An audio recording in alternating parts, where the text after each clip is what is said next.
안녕하십니까. 계속해서 대구 경북 소식 전해드리겠습니다. 대구와 경북 지역은 오늘 대체로 구름 많은 날씨를 보이겠습니다. 오늘 낮 최고 기온은 대구 안동 29도, 구미 30, 포항 25도로 어제와 비슷하거나 조금 낮겠습니다. 대구 기상지청은 당분간 구름 많고 낮 기온이 30도 안팎으로 오르며 덥다가 차차 흐려져 주말쯤 장맛비가 내릴 것으로 내다보고 있습니다. 국회는 어제에 이어 오늘도 사드 성주 배치에 대한 긴급 현안 질문을 벌입니다. 이틀째인 오늘은 더불어민주당 김진표 의원을 시작으로 12명의 여야 의원들이 국무총리, 국방부 장관, 외교부 장관 등 정부 관계자들을 상대로 사드의 군사적 효용성과 외교적 문제, 배치 과정의 적절성 등을 질의할 예정입니다. 한편 오늘도 사드 관련 국회 대정부 질문 회의장에 성주 주민 40명이 방청객으로 참관할 예정입니다. 영천시는 어제 간담회를 열고 K2 공군기지와 대구공항 통합 이전과 관련해 지역 여론을 수렴하기로 했습니다. 영천시는 전투기 소음과 군사시설 보호구역 과다, 경마공원 영향, 주민 반대 여론 등을 들어 공항 유치에 반대한다는 의견이 있는 반면 국제공항급의 대규모 공항이 영천에 건립된다면 수용할 수 있다는 조건부 찬성 의견도 제시됐다고 밝혔습니다. 포항 시내버스 관련 민원이 끊이질 않고 있습니다. 올 들어 요금도 오르고 매년 수십억 원의 보조금까지 받고 있지만 서비스는 별로 나아지지 않았다는 게 시민들의 평가입니다. 박상환 기자가 보도합니다. 포항 도심의 한 시내버스 정류장. 버스를 놓친 여자 승객 한 명이 승용차를 타고 세 정거장이나 따라간 뒤 버스기사에게 항의합니다. 하지만 버스기사는 두 어깨를 들썩이며 모르겠다는 행동을 하고 창밖으로 얼굴을 한번 내밀고 난 뒤 곧바로 출발합니다. 중국에서 온 다문화 가정의 한모 씨는 버스기사가 창밖으로 침을 뱉는 등 자신을 모욕했다고 주장하고 있습니다. 왜 안 쓰냐고 하니까 제 얼굴다가 침 빼고 그냥 갔어요.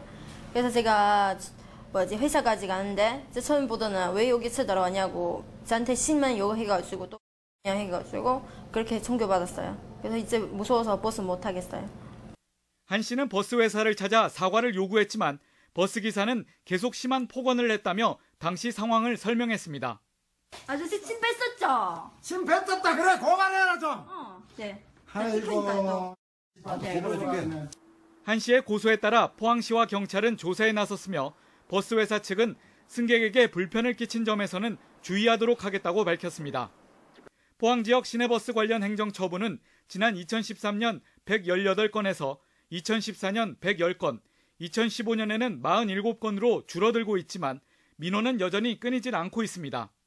특히 올 들어 요금을 평균 12% 인상하고 매년 수십여억 원의 보조금까지 받고 있지만 서비스 질은 나아지지 않고 있다는 게 시민들의 불만입니다. 대부분이 불친절하고요. 예. 언쟁이 생기니까 손님분이 또 무슨 말을 하면 기사분도 또 무슨 말을 하면 상대방 오해가 쌓이고. 포항시는 버스기사를 상대로 친절 교육을 하고 친절한 기사에 대해선 인센티브를 주는 방안도 검토하겠다고 밝혔습니다. MBC 뉴스 박상환입니다. 국내 최초의 전기 상용차 완성차 생산업체인 주식회사 DIC가 오늘 대구시와 투자협약을 맺습니다. 이번 협약에 따라 DIC는 대구 국가산업단지 내 4만여 제곱미터 땅에 500억 원을 투자해 내년 6월부터 1톤 화물용 전기차를 생산할 예정입니다. 대구시는 DIC 투자로 300여 개의 새로운 일자리가 창출되는 것은 물론 지역 자동차 부품 업체에 큰 시너지 효과를 불러올 것으로 기대하고 있습니다. 구미시는 서민 대통령의 이미지에 맞는 기념사업을 검토하자는 시민들과 시민단체 등의 의견을 수렴해 박정희 전 대통령 탄생 100주년을 기념해 추진해온 박정희 뮤지컬 제작을 취소하기로 했다고 밝혔습니다. 이에 따라 각계각층의 전문가 그룹과 시민들이 중심이 된 가칭 박정희 대통령 탄생 100돌 기념사업 구미시민추진위원회를 설치해 다양한 기념사업을 시행할 계획입니다. 대구시 교육청은 오는 22일과 23일 엑스코에서 수시 합격을 위한 나의 길 찾기를 주제로 제7회 진학진로 박람회를 엽니다. 이번 박람회에는 전국 50여 개 대학 입학 관계자와 진학 상담가 70여 명이 참가해 대입 관련 종합 정보를 제공합니다. 대입 전형 상담관에는 47개 대학이 참여해 사전 신청 없이 현장 상담할 수 있고 대학 전공 체험관에는 7개 대학에서 전공 체험의 기회를 제공합니다. 지금까지 대구경북 소식이었습니다. 고맙습니다.